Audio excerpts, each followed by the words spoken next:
Muchas gracias, Leandris. Y como habíamos adelantado, el gobierno cubano anunció un grupo de medidas para facilitar la participación de cubanos residentes en el exterior en la economía nacional. A continuación, retransmitimos la entrevista que concedió el viceprimer ministro y titular de Comercio Exterior e Inversión Extranjera, Óscar Pérez Oliva Fraga, al colega Jorge Legañoa.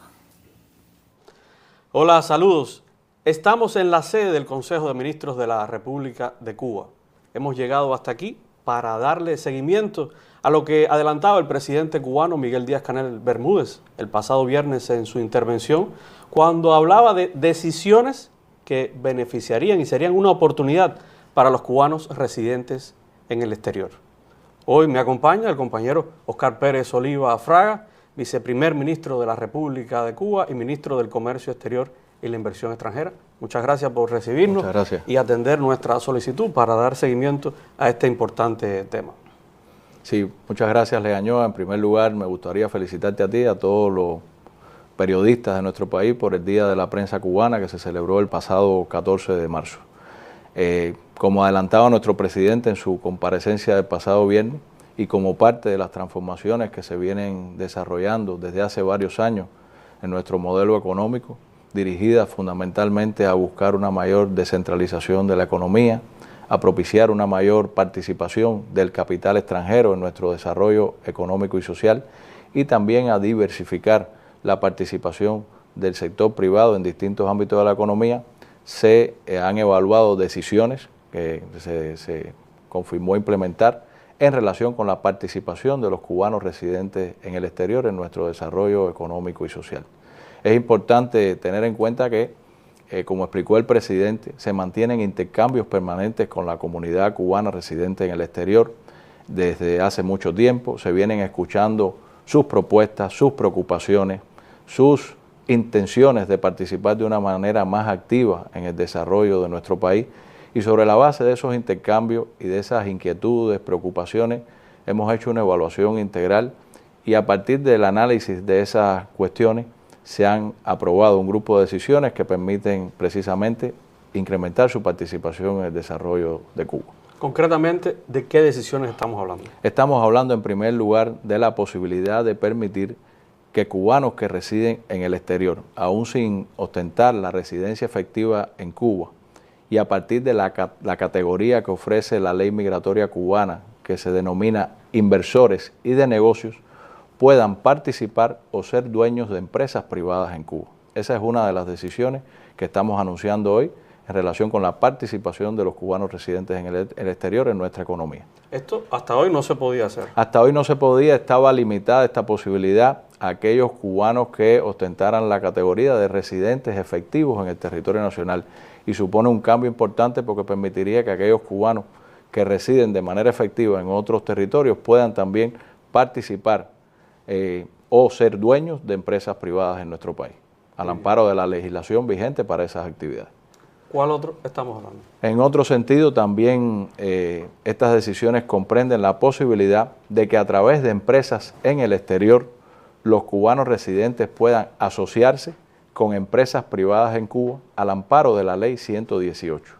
Como es conocido, al amparo de la Ley de Inversión Extranjera, los cubanos residentes en el exterior, a través de sus empresas, pueden asociarse con otras entidades de nuestro país para desarrollar actividades económicas, de servicio, productivas, al amparo de la Ley 118. Sin embargo, la novedad está en que pueden hacerlo, en este caso, con empresas privadas cubanas.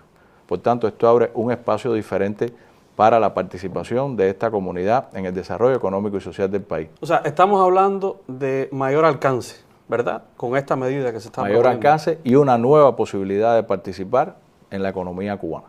O sea, estamos hablando de alianzas que se pudieran establecer, por ejemplo, entre el sector público y el sector privado internacional. Estamos hablando que hasta hoy un cubano residente en el exterior, a través de una empresa donde participara en otro país, podía asociarse con una empresa pública cubana para un negocio conjunto, o podía participar, hoy puede, de hecho hay ejemplos concretos, participar como inversionista extranjero en modalidad de empresa de capital totalmente extranjero. Y nosotros tenemos 2 negocios en Cuba de cubanos residentes en el exterior en la modalidad de empresa de capital totalmente extranjero en diferentes sectores, en el comercio, en los servicios.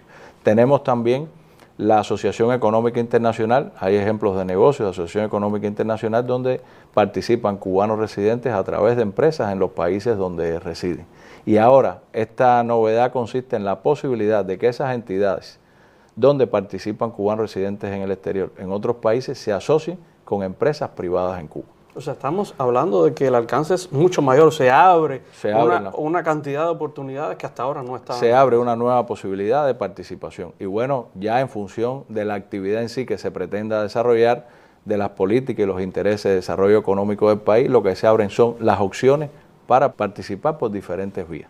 Y no solamente sería, por ejemplo, en pequeñas empresas. No. También diríamos, hablar de invertir en infraestructura, en sectores como la agricultura, otros sectores de interés del país. No existe ninguna limitación. Precisamente se establecen diferentes modalidades para que según el alcance del negocio se pueda participar de manera integral por parte de la comunidad cubana en las diferentes áreas de desarrollo del país.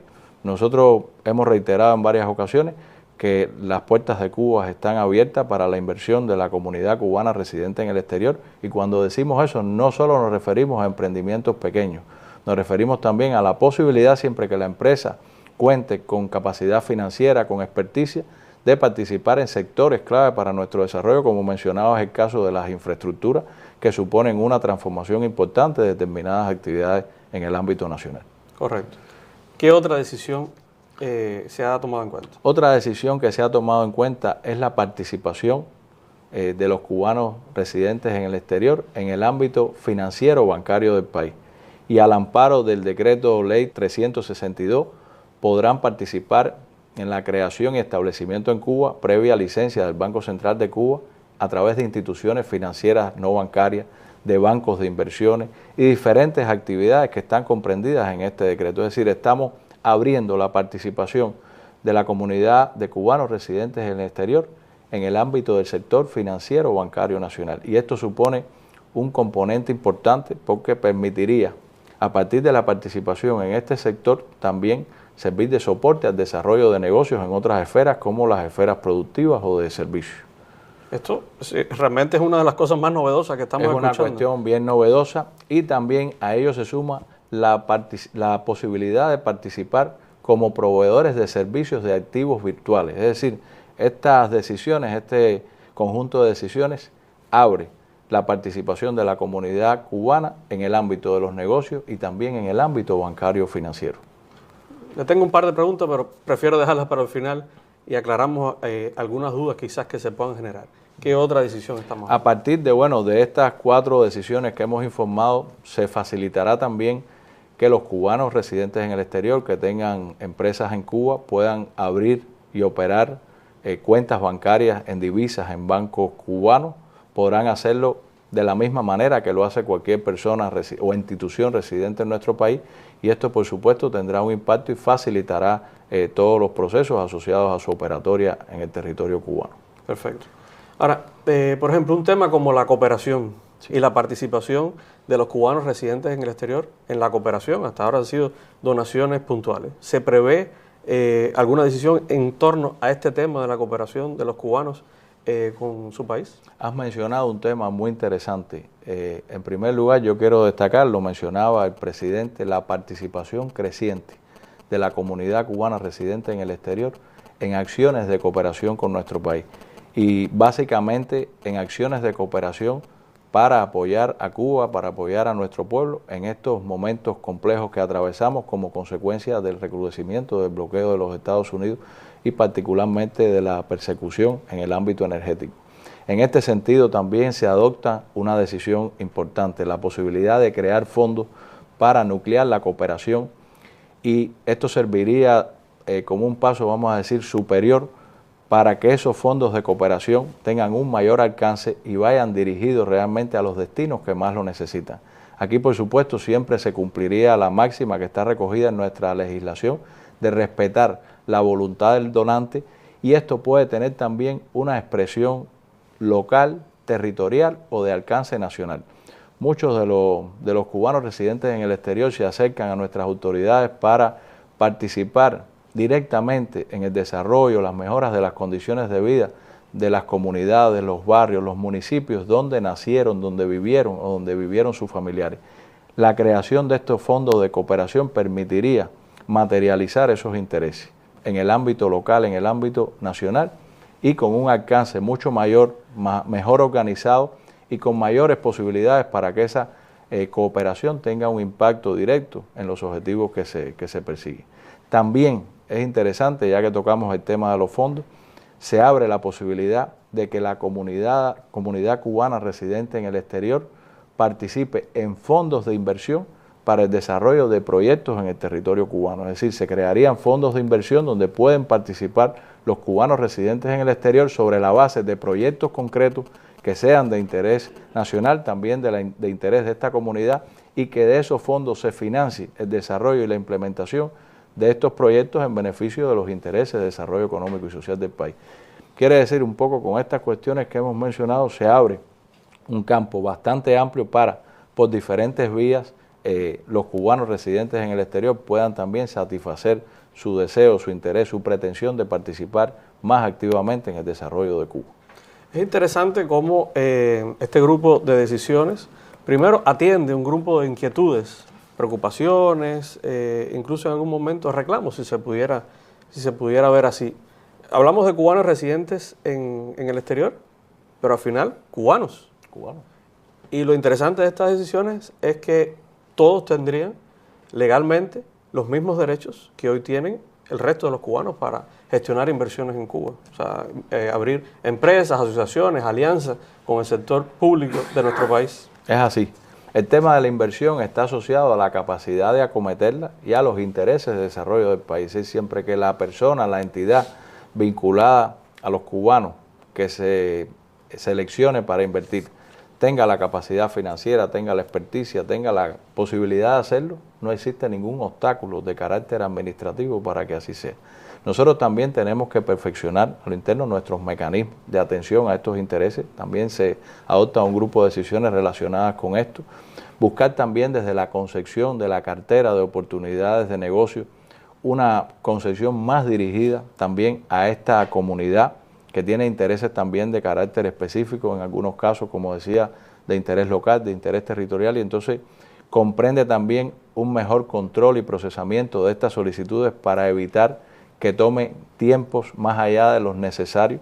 Como conoces y mencionábamos en la Feria Internacional de La Habana, el pasado mes de noviembre, también se han venido adoptando decisiones en paralelo para simplificar los trámites asociados a la inversión extranjera, a los tiempos que toman los procesos de evaluación y aprobación de negocios, y al final todo esto pasa por esos mecanismos que estamos comentando. O sea, hacer mucho más ágiles, mucho más dinámicos, diríamos menos requisitos para concretar las inversiones. Concretar los negocios, facilitar estos procesos cada vez más. Ese es el espíritu, facilitar. Ese es el espíritu de nuestras autoridades. Estas decisiones se pueden implementar de manera muy ágil desde el punto de vista de que no requieren grandes cambios de normas jurídicas. Viceprimer Ministro, le tengo algunas preguntas sobre estos temas y le propongo un poco ir una a una para tratar de cualquier duda que se pueda haber generado, ampliar en este sentido.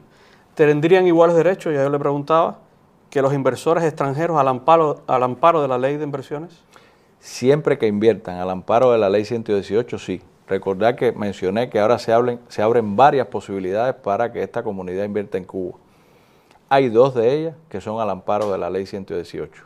Una asociándose con una entidad pública.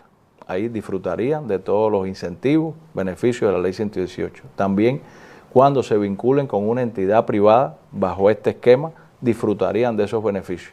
Y la tercera vía sería mediante la participación o creación de empresas privadas. O sea que no estamos hablando de una sola vía, sino de tres oportunidades Estamos diferentes. hablando de que se han abierto prácticamente todas las vías para que la comunidad cubana residente en el exterior participe en el desarrollo de nuestro país. Muy bien. Otra pregunta puntual. ¿Solo se refiere a pequeños negocios o estamos también hablando de grandes inversiones?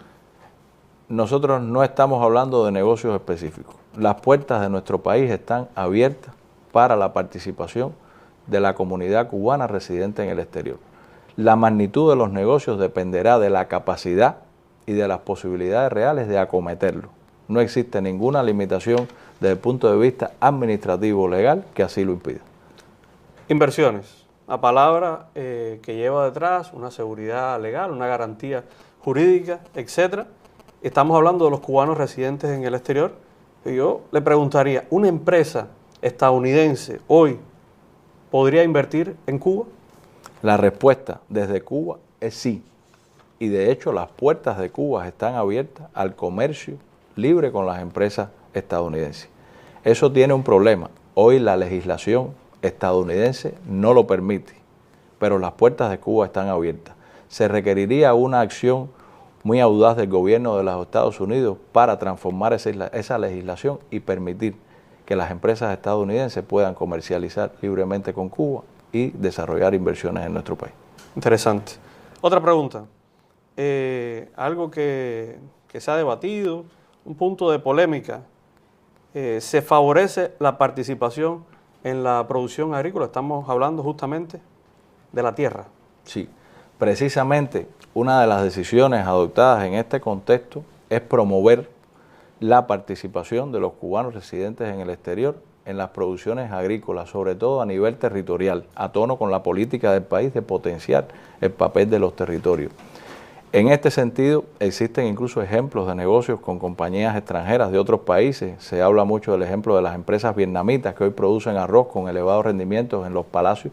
Y en este caso, con la comunidad cubana residente en el exterior, pudieran desarrollarse modelos similares, donde se conceden derechos de usufructo sobre la tierra para producir alimentos, para desarrollar actividad agropecuaria.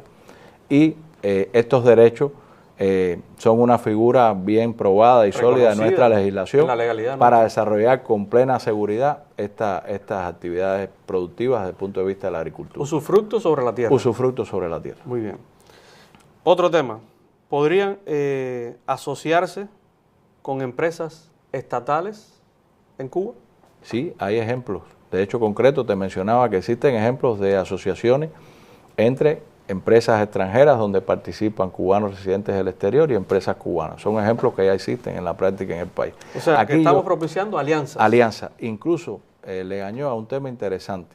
Recientemente se publicó el decreto ley 114, que abre incluso otro camino que no hemos mencionado en la conversación, que es la posibilidad de que una empresa privada donde participe o sea dueño un cubano residente en el exterior establezca una alianza con una empresa estatal y a través de una asociación económica o de la creación de una empresa mixta puedan desarrollar actividades económicas o de servicios. Es decir, se han abierto todos los canales que permite la legislación cubana para que los cubanos residentes puedan insertarse de manera plena en el desarrollo económico y social de nuestro país. Muy bien. Yo le haría una última pregunta, pero obviamente usted ya hacía referencia, pero quisiera profundizar en ello. El bloqueo. Un entramado de leyes, e incluso la Helms-Burton, ahora 30 años que fuera firmada hace poco, sigue siendo una piedra en el camino de las relaciones entre Cuba y Estados Unidos y sobre todo para el desarrollo económico de nuestro país. ¿Cómo impactaría o qué, si lo impacta más, menos o cómo erosionaría el bloqueo todas estas decisiones que se están anunciando? Yo creo que ha hecho una pregunta muy interesante. En primer lugar, el bloqueo es el principal obstáculo para el desarrollo de todas las transformaciones que nuestro país está implementando en el ámbito económico, que comprenden, entre otras, la participación del capital extranjero de una forma más activa y también la diversificación y participación del sector privado en nuestra economía. Yo creo que el bloqueo hoy está más presente que nunca en la vida cotidiana de los cubanos. El bloqueo nos impide el acceso a capital, el acceso a mercado, el acceso a financiamiento. Y en los últimos años ha estado dirigido de manera expresa a privar a nuestro país de recursos energéticos, y me refiero al combustible. Ha habido una persecución y hoy nuestra población padece de manera directa, de manera brutal, los efectos de ese bloqueo. Esto tiene un componente humanitario de alta sensibilidad y voy a poner algunos ejemplos. En el ámbito de la salud. En el ámbito de la salud el bloqueo está teniendo un impacto. Hoy hay, por ejemplo, cirugías suspendidas por la situación energética. Esto tiene una incidencia directa en la atención de enfermedades como el caso de la hemodiálisis que requieren la transportación de los pacientes a los hospitales para recibir este tratamiento y donde ha habido que hacer esfuerzos importantes para evitar que estos tratamientos se interrumpan. Esto establece limitaciones en la atención de tratamientos a pacientes con enfermedades oncológicas, es decir, en el ámbito de la salud los impactos son importantísimos. También esto tiene un impacto actualmente en la producción, transportación y conservación de los alimentos. Todas las horas que padece en nuestro país hoy sin electricidad, sin fluido eléctrico, por falta de combustible, porque tenemos capacidades de generación disponibles que no se están empleando por falta de combustible, afectan cotidianamente a la economía, afectan por igual a todos los sectores. Aquí no hay distinción de sector privado, de inversión extranjera o de empresa estatal, y afectan a todo nuestro pueblo. También se pueden poner ejemplos en el sector del agua, suministro de agua potable. Cada día, por problemas energéticos, amanecen millones de personas en Cuba que no tienen acceso directo al agua potable. Son solo algunos ejemplos que yo creo que ilustran la crudeza, la crueldad y los impactos directos del bloqueo en toda la sociedad cubana sin distinción. Bueno, hemos hablado de un grupo de decisiones. ¿Algo más que usted quiera agregar? Agradecerte por la posibilidad de comunicarnos con la audiencia para trasladar todas estas decisiones. Yo creo que si en la medida en que se vayan conociendo y se vayan generando intereses en relación con esto, podremos ofrecer y ampliar estas informaciones a todo nuestro pueblo y a toda la audiencia que así lo requiere. Yo le propongo que este sea un primer momento y que en otra ocasión, quizás con las dudas que puedan surgir a través de redes sociales, nuestros medios de comunicación, etcétera, podamos abordar esas otras dudas, quizás algunos ejemplos puntuales que siempre nos llegan. Y yo creo que está bien porque todo esto se enmarca en el medio de un país que se está transformando económicamente y además creando nuevas oportunidades, abriendo el espacio de participación de otros cubanos. Ahora estamos hablando de los cubanos residentes en el exterior. Así que muchas gracias. Ya usted lo escuchaba, decisiones del gobierno revolucionario que adelantaba el viernes el presidente Miguel Díaz-Canel Bermúdez y que hoy hemos tenido detalle con el viceprimer ministro Óscar Pérez Oliva Fraga aquí en la sede del Consejo de Ministros. Decisiones que crean oportunidades para invertir en Cuba, oportunidades para los cubanos residentes en el exterior, en suma, oportunidades para todos los cubanos. Muchas gracias, estaremos dando más información sobre estos temas.